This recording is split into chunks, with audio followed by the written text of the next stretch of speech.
Hi, welcome to Vince's webinar series, How to Win.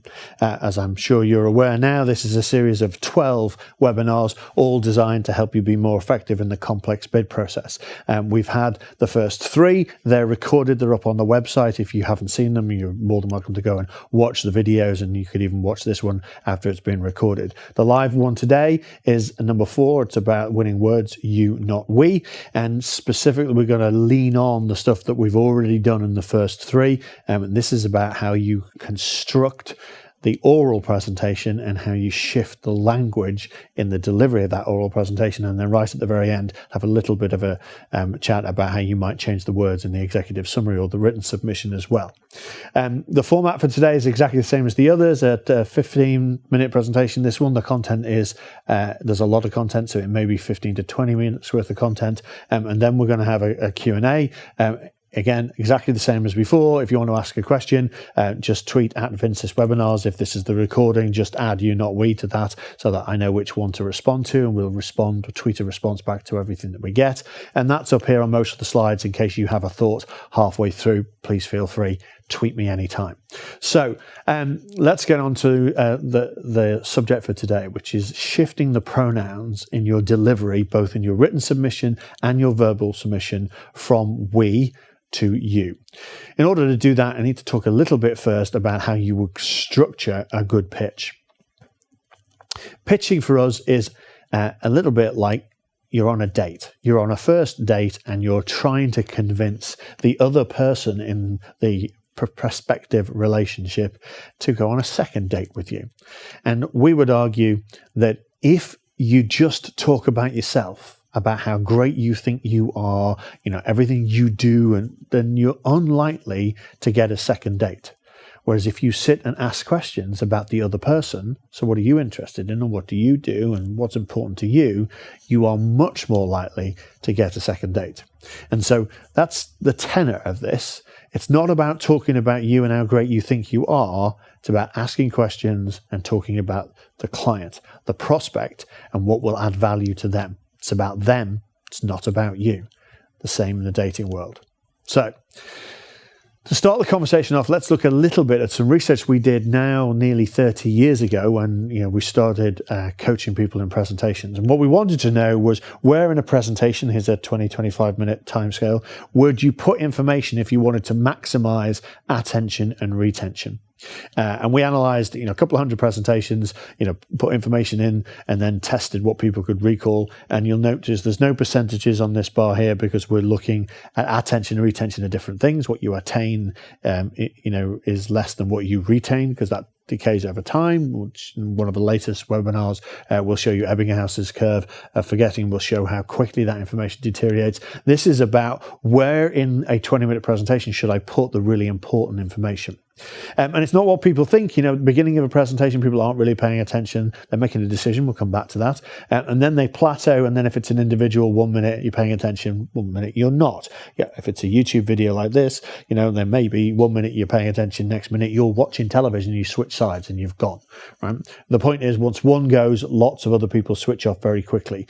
Average attention spans probably 10 to 15. There's some research that shows that maybe it's shrinking over time. That as we get used to bite-sized, tweet-sized information, our ability to sit and pay attention is eroding. But I think generally in business, you could pretty pretty safe, working to a 20 to 25 minutes maximum attention span. Early on, there's a decision made by the audience, and that decision is whether or not they're going to pay attention or not, and in what way are they going to pay attention. We call it IPD, initial purchasing decision, but it colours the way they think. If we get them early on, they go into what we call application hunting mode, so they think positively about what you've said. Could we apply this here? Could we apply that there? Could we do this? Could we do that? If you lose them, they go into what we call hole hunting mode, where they are looking for the flaws in your argument. Again, more about that in a later webinar. But I wanted to show you this before we then come back to it in a minute and talk about how should you flow a sales pitch. And a sales pitch is probably kind of 5 or 6 key steps. The first thing you have to do is establish empathy with people. That's making people feel like you understand their point of view. Then you've got to establish your credibility, yourself, your business, your product in that order. Then the sale is all about the benefit. And for us, it's not just about a benefit statement. There are 3 decisions the client's making. Number 1, is it a benefit? So you've got a feature, we can turn a presentation around in 24 hours. That's not a benefit unless you've got a major pitch in 24 hours, in which case, why are you on a webinar now? You should be thinking about the presentation. So if it's not a benefit, no sale. Right? If it is a benefit, well, then the next question is, well, can you deliver it? Do I believe that the organization that I'm talking to can execute? If I think it's Nikki and a handful of people in Liverpool and there's no chance they can turn my presentation around in 48 hours, then you don't even give the risk. But if you do believe we can execute it because we've done it for you before or whatever, then you get to the can you afford the fee? And maybe it's not just the fee, maybe it's the time to engage with us, or maybe there's other barriers or other costs of dealing with us. If you can't do that, no sale. But if we can, then maybe we get the order. 3 hurdles to get over. We call this clearly evaluating the need. Does this solve my problem? This one then is negotiating the price or the cost or the interaction. And then the one that's always missing is this one, which is justification.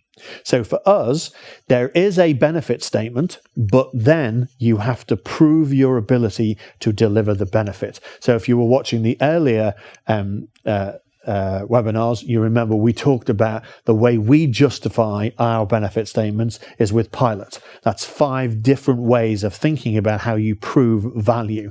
That has to be in the justification. Then you have a Q&A, ask for the business. That gets you into the Q&A, and then you ask for the order and hopefully win it. Okay, here's the clever bit. We're going to take that and make it look like what we call an information flow in a presentation. You're going to have an intro, 3 to 4 minutes, where you're going to do empathy and credibility. Then the benefit is the value proposition statement. Then the proof is the pilot stuff to prove it. Then the value proposition, then the Q&A, then the close. Let's lay that over the attention span, right? Where in the attention span are we trying to influence people? Well, it's in the first 3 minutes. And so we're going to put the value proposition, which is the bit that's going to really make them pay attention, and we put it here before they make their decision. Not at the front, because they're not paying attention here, right? But 3 to 4 minutes in, maximally 5 minutes into the presentation. Obviously, we're going to repeat the value proposition before they fall asleep and ask for the business. That means that the bulk of the presentation is about pilot, proving that we can deliver the value. And then the intro is the 3 to 4 minutes where we do the empathy and credibility. Then you've got the Q&A where some people will switch off, and then you bring their attention back in, ask for the order and get it. That's how we structure our sales presentations. And just to put some stats around that, we've designed in excess of 25,000 business-to-business sales presentations, all of which have doubled people's close rates, and we have designed and coached 650 one-off word complex bid processes with, again, a 78% win rate on those, because they're all structured like this. And this works because what most people do is something very different. It's let me tell you all about our business, what we do, how we do it, where we're based, our services, our products, our people. I even saw one once was, this is how many cars we've got and how many PCs we've got. But it's a list of all the things that I think are good about what we do, and then in summary a list of the features you might be interested in, and then an ask for questions, and then give us a ring if you're interested. It's all about me and what I'm going to do, and not about you and what you're going to do. So this is all about what we have, whereas this is a little bit about us, like 3 minutes. This is who we are and what we do, but then this is what's in it for you, and then it's all about you. We call this is what you need, not this is what we have. And to help you remember it, it's not a good idea to we on your presentation. So that's how you're going to structure the orals. You're going to structure the orals around the value proposition. Here's some examples of the value proposition from several pitches that we've been successful with for clients. And so here we've got control, risk, performance, alignment, and speed. I'll come back to this one in a second. Here we've got another different layout in performance, nutrition, sharing, legacy, local execution, etc. Each one of these is a statement of value, and we'll use that to then structure the presentation. Now, what I want to demonstrate is on this one, the difference between presenting it using the word we and presenting it using the word you, so that you can hear the difference between a presentation that's about the client rather than about us. I'm going to do this twice, once with we, once with you. Hopefully you can hear the difference. So, first one. There are 5 things we think you should be thinking about when you consider choosing your supplier. Number 1, we will make sure that we put the patient first. What that does is it makes sure that we're driving healthy outcomes into the target patient group. But delivering healthy outcomes is irrelevant if you blow the budget. So we'll also make sure that we're delivering value and control over the spend so that you're maximizing the value that you're driving into the NHS. Number 3, we'll make sure that we deliver exceptional service to the patients so that the patient experience is positive and rewarding, and that gets them feeling better and therefore helps drive healthier outcomes. And then number 4, we'll make sure that we're not dropping the ball, that everything is delivered to an exceptional quality so that you have peace of mind and know that nobody's going to get hurt or upset by getting products that are not of first quality. And then finally, we'll make sure that all of the risks are mitigated so that there is no risk to any patient or to any establishment with dealing with us. First run. I'm going to try and do the same thing, but just change the pronoun slightly so you can hear the difference. There are 5 things you need to consider when you're considering the supplier of nutrition to your patients. Number 1, you have to put the patient first. And you have to do that because you need to maximize health outcomes in your target population. But you can't do that with an unlimited budget, so you need to have value and control so that you can control and manage that budget while still delivering those healthy outcomes. You have to exceed the patient's expectations of service so that they report back and you get good scores from that. And then you have to make sure that you're delivering outstanding quality so that there's no mistakes and no upset with those patients. And then finally, you need to manage and mitigate all of the risks associated with this so that there is no risk to the establishment and no risk to the patients. Can I have your business? Now, hopefully, you've heard the difference between me doing the same presentation using the word we, and this time changing it to you. And hopefully the impact of the second one is better because it feels like it's about you, not me. Remember the dating analogy at the beginning. It feels like you're talking about me, not talking about you, and therefore much more likely that I give you my phone number. Now, the same applies for the written word. So we've taken a different example here from a completely different pitch. Here's the before. I'm going to read it to you so that you don't have to, but we know that patients that need to be fed by a tube should be at the center of our service. We enable them to get the nutrition that they need. We improve and sustain patient health, and our approach enables us to drive health outcomes. Now, I'm going to show, 2 minor changes. The firstly, if you watch the previous webinar where we talked about color and indent and layout, I'm going to take this and make it look very different over here. I've put bullet points in, we put indent in, right? But more importantly, we've changed the words we to you. So now it reads very differently. Patients that need to be fed by a tube should be at the center of your service. Your solution must enable them to get the nutrition that they need. You will improve and sustain patient health, and your approach needs to drive health outcomes. So let me just highlight them so you can see them. Over here, we, our, we, us, our. Over here, all we've done really is change the words from we to you and your, and then we've put the bullets in the indents. Now, I think you'll find that this is glossed over and not really read, whereas this draws the eye, and because it's all about them and all about the client, they're much more likely to read, remember, and recall this. All we've done is change effectively one word and lay it out differently. That's the power of winning words. So next week, we're going to talk about structure and deep dive. So often when you open the box and talk to people about what your solution is, because they're interested, they start to ask you lots of detailed questions about what's it going to do and how you're going to do it. And we'll talk about why they do that and whether you need to do that, because ultimately what's in the box isn't a reason for buying the box. We need to really focus on what they need. And the summary here is the less you say, the more they hear. And at that point, I'll be silent, step off screen, answer some of your questions. Remember, if you have a question, tweet it to us at Vince's webinar. If you're watching the recording version of this, you can still ask a question. We'll still respond. Just put the name of the webinar after the at Vince's webinar. So put you, not we, so that we know that you're in this one, or whichever one you were watching when you wanted to ask the question. And one of us will make sure we respond to you either directly or via tweet. Thanks for watching. Speak to you in a minute. Bye. Okay, so thanks for tweeting. We've had a couple of questions.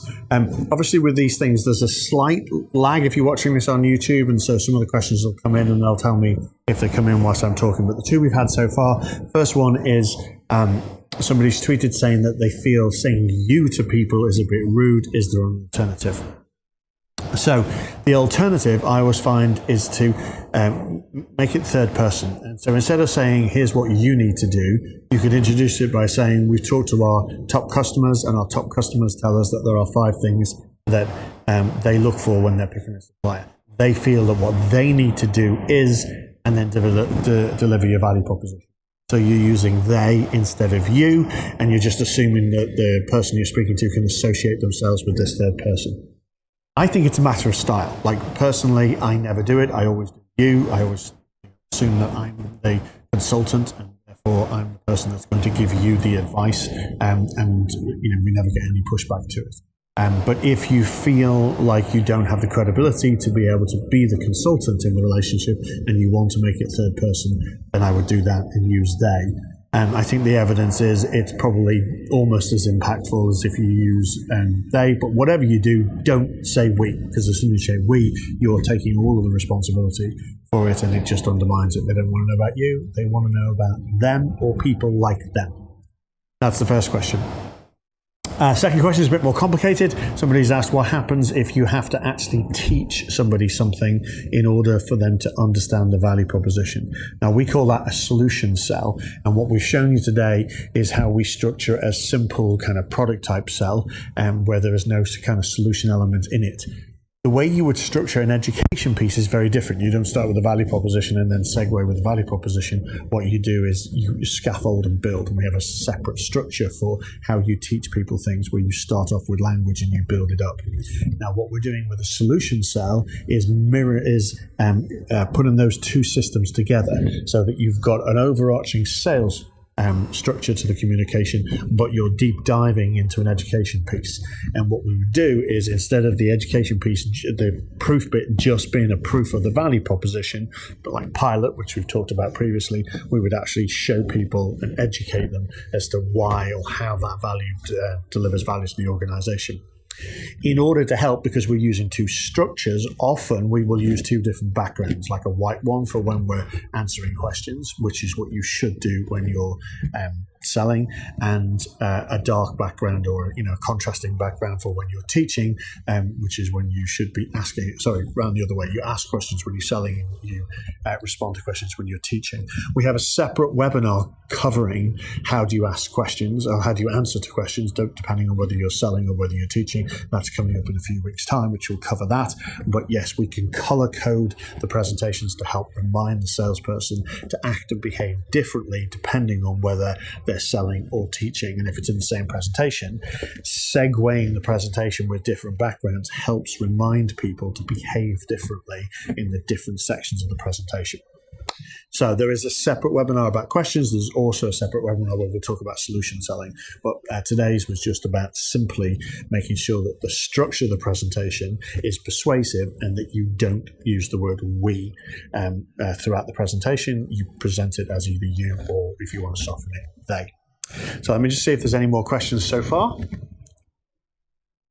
Nope, no more so far. So please remember that if you want to ask any more questions, even after the live recording, it's fine. Just tweet us at Vince's webinar, and we will respond. Either we'll respond at the next, in 2 weeks' time when we do the next webinar, or occasionally we're tweeting answers back directly to people. If you give us your email, we can send you a one-on-one response.